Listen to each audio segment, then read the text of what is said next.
رحمت اللہ تعالی علیہ، آپ لکھتے ہیں کہ اللہ پاک نے نبی پاک صلی اللہ علیہ وسلم کو جو رحمت للعالمین کا اعزاز عطا فرمایا ہے، سرکار کائنات کے ذرے ذرے کے لیے رحمت ہے۔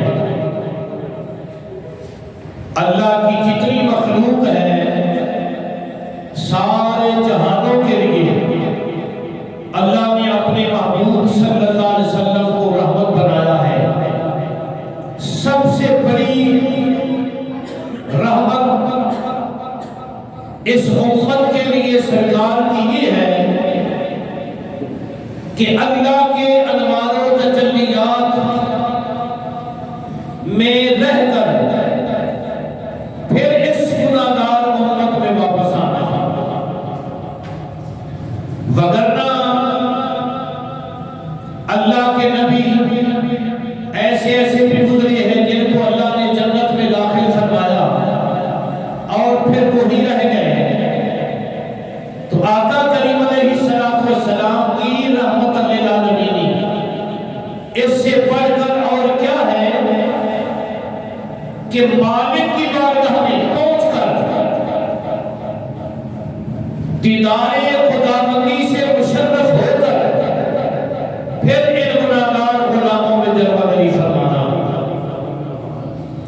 تو جب آقا کریم علیہ السلام واپس اپنے گناہگار امت میں تشریف لا رہے تھے، سرکار کا جو واپسی کا سفر ہے اس کے لیے بھی رب کائنات نے فرمایا والنجم، مجھے قسم ہے اپنے محبوب صلی اللہ علیہ وسلم کی، اذا ہوا کہ جب وہ معراج سے واپس جا رہے تھے۔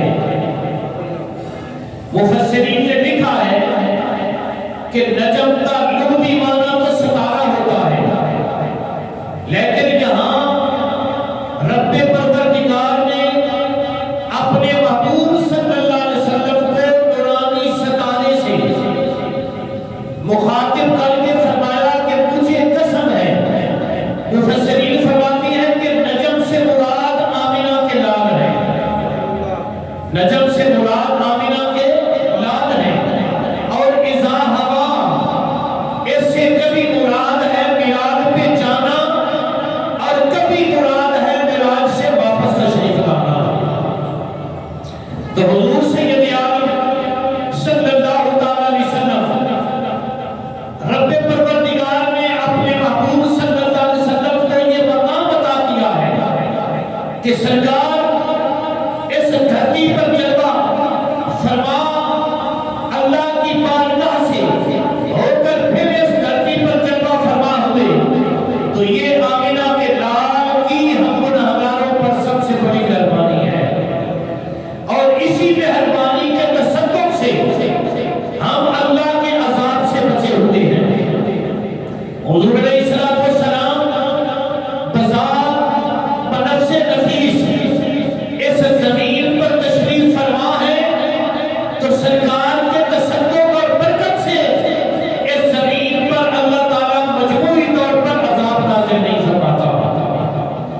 اللہ پاک نے یہ قرآن پاک میں فرمایا ہے وَمَا كَانَ اللَّهُ لِيُعَذِّبَهُمْ وَأَنْتَ فِيهِمْ، اے حبیب علیہ السلام آپ کا اللہ ان کو عذاب نہیں دے سکتا جب تک آپ ان میں جلوہ گر ہیں۔ آپ تشریف فرما ہیں، آپ کی برکت سے اس دھرتی پر اس زمین پر مجموعی طور پر عذاب نہیں آتا۔ تو حضور علیہ السلام اپنے رب سے خزانے لینے کے بعد، امت کے لیے تحائف لینے کے بعد جب واپس تشریف لانے لگے تو جس طرح سرکار گئے تھے اسی طرح سرکار واپس تشریف لا رہے ہیں۔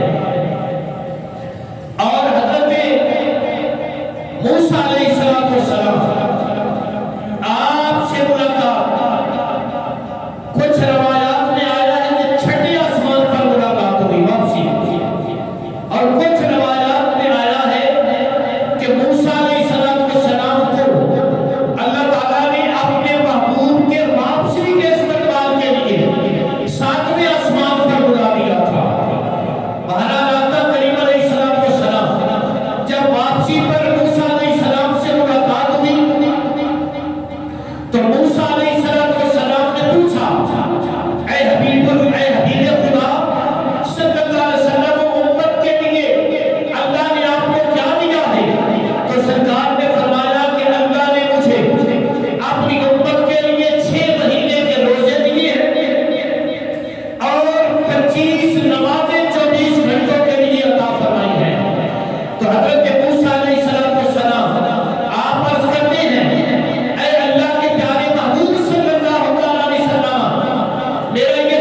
کم ہوئی، 45 نمازیں کم ہوئی، اور جب 45 رہ گئی موسیٰ علیہ السلام نے پھر عرض کیا یا رسول اللہ صلی اللہ علیہ وسلم ایک چکر اور لگا دو، آپ کی امت نے یہ 5 بھی نہیں پڑھی۔